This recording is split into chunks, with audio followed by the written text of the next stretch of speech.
Tēnā koutou katoa. Welcome everyone to the second episode of Walking the Way, a gay man's journey in faith. My name's Craig Newsom and I'd like to welcome you. Hopefully this is for... Hopefully I hope that you enjoy this episode. I must give a little warning that the story for a little while, possibly, especially in this episode anyway, is not completely uplifting, but unfortunately it is a part of my story. I also just wanted to make a disclaimer as well that so I'm going to be talking about the Jehovah's Witness faith, which is what I was raised. I was raised as a Jehovah's Witness. And I just wanted to make a disclaimer that I do not dislike Jehovah's Witnesses at all. I knew some extremely fine people within the context of the Jehovah's Witness religion. The only thing that I have issues with is the doctrines and the teachings of that faith. I know Jehovah's Witnesses who loved God and tried their best to live as Christians. So I have no animosity towards the Jehovah's Witness faith. In saying that, there was some dark periods in my life, basically directly because of trying to be a Jehovah's Witness, and gay was basically a recipe for disaster. But I just wanted to clarify that I don't hold anything against Jehovah's Witnesses. I know that there's some very good people in that faith, and I know that there's people that love God. I'm repeating myself, I'm sorry. I just wanted to make that really clear. So here we go. So some of my very first memories, which I don't remember a lot about my early life, I'm not quite sure about that, but never mind. One of my earliest memories was having a Bible in my hand, and I can remember kind of working out, so I must have been of reading age, starting to read. I worked out in the beginning God from Genesis 1:1.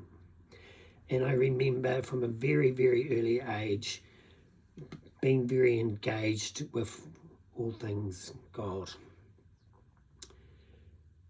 Also, some of my earliest memories are of my mum having the Jehovah's Witnesses over at our house, and I would carry the Watchtower and Awake magazines around and had these lovely couples, Jehovah's Witness couples, studying the Bible with my mum, and us being included in those conversations. For you ex-Jehovah's Witnesses out there, the Paradise Lost, Paradise Regained, the pink book. I remember that was the very first Jehovah's Witness publication that I came across, well, that I knew about because we had it, had pictures in it. So some of the pictures in it, so there was the whole Adam and Eve pictures, which, yes, I realised very early on about certain things in regard to that sort of thing. Some of the other pictures in the book, in their publications, were about the destruction of Armageddon coming upon the earth. So from a really early age, I was taught, I guess some people would say indoctrinated, maybe. I was taught that Armageddon was imminent, and that plays quite a big role in my story. So my mum my mum studied with the Jehovah's Witnesses since I can remember. I think we went to the Kingdom Hall. The Kingdom Hall was just down the road from us, so I think we went to meetings and stuff like that occasionally. My mum was never really she wasn't really into committing to the faith a lot. My mum and dad got divorced when I was 7, and within a year or two, I can't quite remember the timelines, she had another partner, boyfriend, move in with us. Is it all clean? Shut that gate first. So it's, Is it all clean, aye?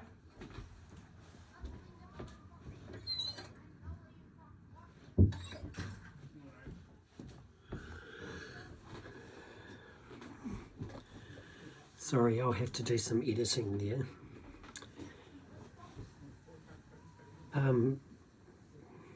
Where was I? So that's right. My mum wasn't totally engaged. My mum got divorced when I was 7. She had another partner move in relatively within a year or two of divorcing my dad. And husband number 2 was not a great guy. I guess you'd kind of go down the road of the evil stepfather type scenario. He wasn't really physically abusive, but he was incredibly mentally and emotionally abusive, both to my mum and to us, me and my sister who were living with them. So I think the Jehovah's Witnesses, in some senses, and on one side of things, I totally and utterly believed in the whole faith, and Jehovah God was very real to me. On the other hand, I think that, so as a young child, probably from the age of 10, maybe even younger, I would nip down the road to the Kingdom Hall. So there was 3 meetings a week in those days. There was Sunday morning, and Tuesday evening was a Bible study in someone's house, and Thursday evenings were another meeting. So there was 3 meetings a week that we could go to, and I availed myself of all of them. Plus there was doing the preaching work on a Saturday morning, which I engaged in with great enthusiasm even as a pre-teen. There was so many lovely people in the local congregation of Jehovah's Witnesses, and I think that was a part of the big draw card for me, was that these people were so nice. I had the not so nice stepfather at home, so it was a great escape for me to go to the Kingdom Hall, and at the same time I believed in it. So as I got a little bit older, puberty hit with a vengeance, and all the things that go along with puberty, which I won't go into, but I'm sure you get what I mean. I discovered pornography at that age, and things, I knew that I had attractions to men, but I didn't have language for it at all. I really struggled post-puberty. I really struggled. I knew that there was something really wrong with me, but I didn't have language to describe what it was. But I knew not to tell anyone, and I knew that there would be a lot of trouble if I did tell someone. In the midst of that, especially in my teens, I made a really good friend in the Witnesses, and me and this friend kind of came out to one another without having the language of we were both fans of Charlie's Angels. We both knew that we were having crushes on boys. There was nothing sexual or romantic between the pair of us, but we were best buddies and thick as thieves. I think because we both knew that we were the same as each other. we had, in particular, a family of mum and dad and 3 kids. He was an elder in the congregation, and they were wonderful friends. I had a lot of really wonderful, close relationships with people in the Jehovah's Witnesses. So I don't want you to get the impression that I was miserable, because I wasn't. It was great, but there was this part of me going on underneath that I knew didn't fall into line with Jehovah's Witnesses, and so I didn't know how to make those. I didn't know. I'd had no concept of how to live my life with that going on.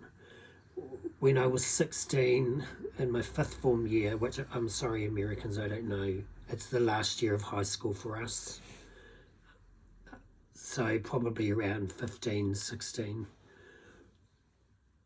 I decided, let me backtrack.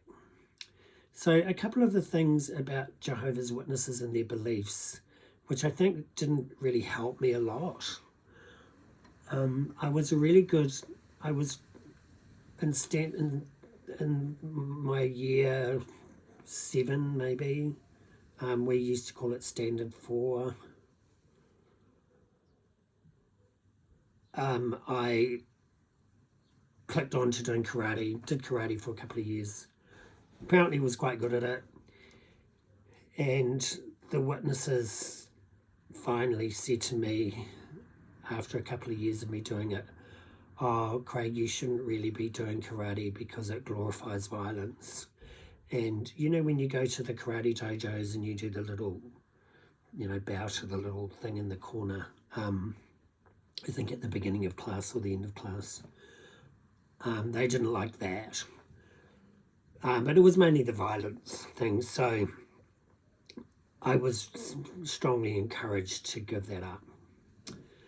The other thing that was going on for me was I was I guess you'd call it a talented kid at the piano.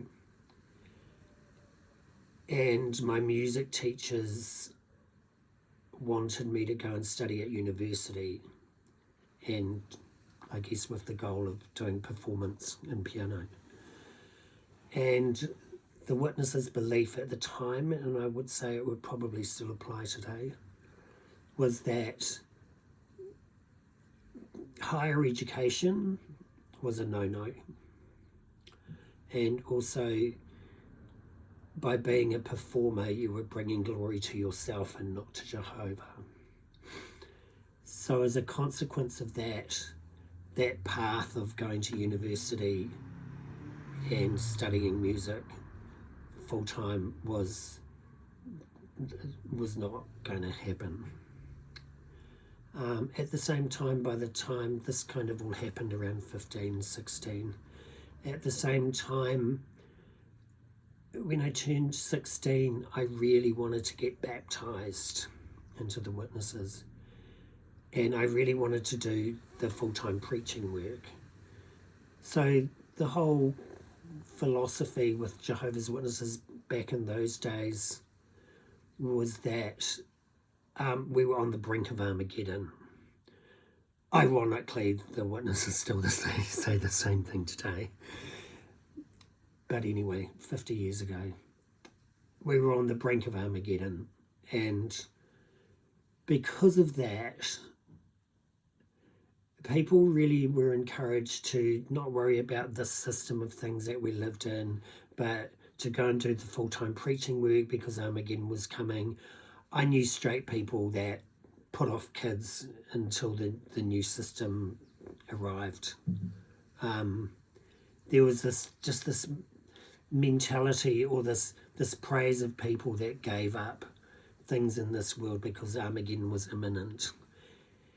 So in combination with that kind of thinking, and also with my homosexuality, which I didn't have language for, but by this stage I certainly knew where my orientation lay, I figured that by going and doing the full-time preaching work, it was called pioneering, by going and doing the full-time preaching work, that would make this bad stuff go away.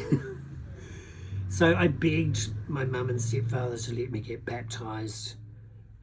By the time I finished my 5th form year, so I was 16, I was allowed to get baptised, and it was understood that I would leave school after the 5th form and go into the full-time ministry or the pioneering work.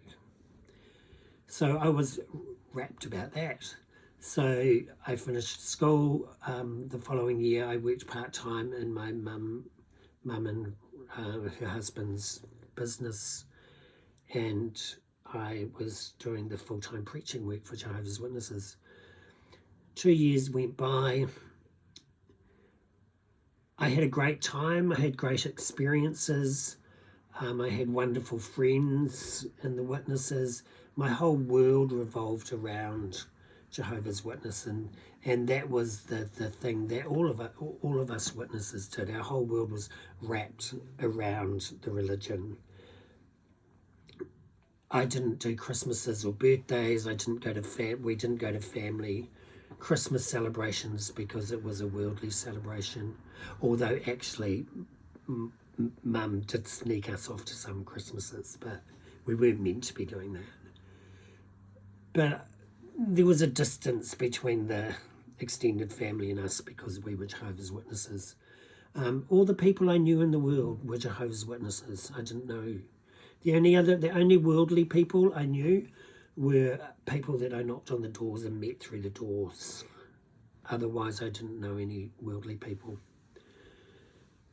So when I was 18, a Watchtower article. So what the Watchtower is their organ magazine, their main publication, which is not equal to the Bible, but certainly is right up there. So when I was 18, a Watchtower article came out about masturbation and pornography and homosexuality. And I finally, for the first time, had language for what was going on with me. Unfortunately, none of that language was good news, because the Witnesses' belief is that gay, bad, any kind of gay, extremely bad. Not to mention the other two subjects. So I finally had this language for it, and I was an honest kid and I loved God. So I knew I had to come clean. So I rang up one of the elders and I said to him, I couldn't really say anything. It was just the whole thing was devastating. So I kind of held out the magazine to him. This is what I am. Immediately a judicial committee was formed of 3 elders. I had to tell them in intimate detail all of my sins. By this stage, I had engaged in some physical relationship, maybe once, maybe twice, in very dodgy circumstances, which we're not going to go into here. But because of that, I had to relate all of that stuff. Concurrently with this, I obviously, talked about this article with my best friend, who also knew. We both knew. So when I told the elders, I think, it was 1983 or maybe 1982. I can't quite remember, but in a small town, in the North Island of New Zealand, I don't think they really knew what to do with me. I didn't tell on my friend, but me going before the elders, I don't think they really knew what to do with me. And they said, we'll get to you in a couple of weeks. But In the meantime, I got stripped of my pioneering privileges. I wasn't allowed to pray in church. I wasn't allowed to comment in meetings. I was basically just to sit there and listen and wait on what this judicial committee decided what would be my fate. So the fate in Jehovah's Witnesses is disfellowshipping. And when you're disfellowshipped, you experience hard shunning. And the witnesses won't really tell you that at the door, but that is the reality. And if witnesses, I've heard sometimes in recent years that the witnesses have gone a bit softer on it, but I have seen videos and convention things where they're still saying, you know, shun your family, although they don't use the shun word, but that's what it is. So I knew that I was at a high risk of losing my whole world. My whole world would come crashing down if these elders found me. So the whole process of the judicial committee meeting was to ascertain whether I was repentant or not. If I was repentant, I could stay in the church and be what's called on either public reproof or private reproof. Some of those things could have changed now, but that's what it was in 1982. So there's private reproof, public reproof, and disfellowshipping. So disfellowshipping is the shunning. Public reproof, it would be you would be announced from the platform, the pulpit, that Craig Newsom has been public reproved, and then there would be a public talk on the topic without referring to me, but you know. Oh, actually, maybe that was for disfellowshipping. I'm not sure. Maybe some ex-Jehovah's Witnesses can remember and clarify. But anyway, I sat there for a couple of weeks, waiting, never hearing from them, not able to pioneer, no education, you know, no job except for working for my parents. So it's pretty stuck. So how old was I? I was like 18, possibly 19. I can't quite remember. So in the meantime, me and my friend concocted this little scheme. So we had gone to a convention in the capital city of New Zealand a few months before. And we'd gone to Wellington for this convention. And when we were down there, my friend bumped into a friend of his who he had gone to school with. And this friend of his was a transsexual. So he met her. Obviously, I was with him, so I met her. She was really nice. And as I said before, it was really unusual for Jehovah's Witnesses to have friendships with people that weren't in the religion. But anyway, the meeting of this friend kind of becomes a bit pivotal, because while I was waiting to hear from the judicial committee about my fate, me and my friend decided that we were going to run away to Wellington and pursue the gay lifestyle. And what I didn't want to do is I didn't want to, there's an expression in Jehovah's Witnesses called bring reproach on Jehovah's name. So, for instance, if people know that I'm a Jehovah's Witness and know that I'm doing really naughty things, that's bringing reproach on Jehovah's name. So things were really bad at home. By this stage, my stepfather had escalated into physical violence with my mum, on my mum. I hated him. Things were just miserable. It was just horrible. So the combination of me at risk of getting disfellowshipped, being miserable at home, when my friend came up with this idea of going to Wellington and just living the gay lifestyle, I was like, I'm in. So I organised, I had a motorbike, I packed my bags, or packed a bag. I called my mum and my sister and I said, you guys, I'm getting disfellowshipped. They couldn't believe it. And Mum said, why? Why are you getting disfellowshipped? And I said, I can't say the words. It was just a nightmare. I just couldn't say the words. I said, ask the elders. The elders know. I can't do it. She said, well, you're going to have to say goodbye to the stepfather. I said, do I really have to? She said, yes. So we set up. I had the motorbike running downstairs because I don't know what was going to go down with the stepfather. I had the motorbike all revved up and running with my bag, tied on.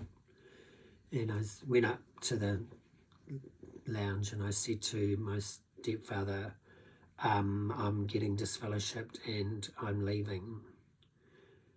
And he kind of went off. So I ran. I ran and jumped on my motorbike and took off down the road. So I went to my friend, my best friend lived about 15 minutes outside of my town that I was in. So I went round to my friend's house. We were going to stay the night and then he was going to catch the bus to Wellington next day and I was going to take off on my bike. So I was staying with them for the evening, overnight for the evening.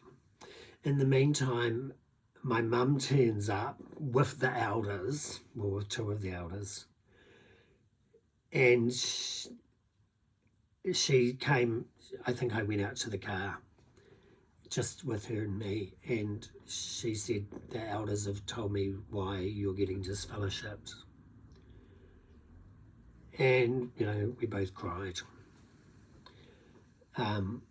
She said it was the only thing it could have been. Make of that what you will. I think I know. But, yeah, because I was a good kid, like I wasn't doing anything well, anyway. So I said to Mum, well, I can't stay, and by the way, you need to leave the wicked evil stepfather. But she was an abused woman and just didn't have it in her. But anyway, I said, I'm sorry, I'm going. So that's where I'm going to end it today. The big departure for the big silly lights of Wellington, New Zealand. I hope this story hasn't been too depressing for you. I also hope that it gives context to my story. Obviously, there's a lot more to come because we've just hit 18 and I'm 60. But don't worry, I thought this story was pertinent to what created me, or whatever you want to call it. Now, I promised a scripture at the end of each podcast, and I found this lovely scripture that I just love in the Book of Mormon. And it's from the Book of Moroni, which is the last book in the Book of Mormon. Moroni chapter 7, verse 13. And it says, but behold, that which is of God inviteth and enticeth to do good continually. Wherefore everything which inviteth and enticeth to do good and to love God and to serve him is inspired of God. I really wanted to have a scripture that made it really clear that although the shunning practices within the religion of Jehovah's Witnesses is not on and destroys lives and destroys families, but I also wanted to make it clear that, so for me and also the church that I'm a part of these days, the Church of Jesus Christ of Latter-day Saints, doesn't believe that, I don't believe, and neither does my church, believe that our church true, every other church bad. That's not what we believe. And it's not what the scriptures teach. the scriptures teach that which is of God invites and entices to do good. And anything that invites and entices to do good and to love God is inspired of God. So even though some religions may have some things wrong, but there's also teachings within other faiths that invite people to do good and to become better people. And I think that applies not only to religions that cause harm, that within religions that cause harm, there's good teachings and there's good people and there's people that are just trying to do their best. I think if I wasn't gay, I don't like to think I'd still be a Jehovah's Witness. But, quite possibly. The thing that I always say to people is Jehovah's Witnesses are a great religion if you fit into their perception and into their box. If you fit into their box and the fit's good, it's a great place to be. Unfortunately for people like me and with a myriad of other problems, if you don't fit into their box, that's where it begins to fall apart. But I don't feel any animosity towards Jehovah's Witnesses anymore. I certainly don't feel animosity towards the people that I grew up with and the people that I loved and the people that I lost, which was all of them. I don't feel animosity to them. I love them and I will always love them, even though I will never see them until the end of my life. I will still cherish the memories of some of those wonderful people that I knew. So that's the second episode. So please tune in for the next exciting episode. It'll probably, I thought I'd drop 2. I'm going to try and drop this tonight. So I thought I'd do 2 in a row, but I probably won't do another one for a few days. But my next episode is going to be about me living as a transsexual for a few years, and then also my conversion to Christianity and that story. I think I'll probably combine those into 2. It could possibly, I'll combine them into 1, possibly 2 episodes. So I do hope you enjoyed this, and I think living with hope, faith, and love is great. And so please don't, life is long, things change, usually for the better. They certainly did for me. So I really appreciate you listening to me. Please like and subscribe and comment. I do want to, so I haven't seen any comments from the first video yet, and hey, maybe I won't get any, maybe no one will watch any of these. So, but yeah, please like and subscribe, and I'm hoping to be able to respond to comments, negative Nellies and all that sort of stuff, perhaps not so much, but yeah, I appreciate you listening, and take care everyone, and I'll see you shortly. Bye.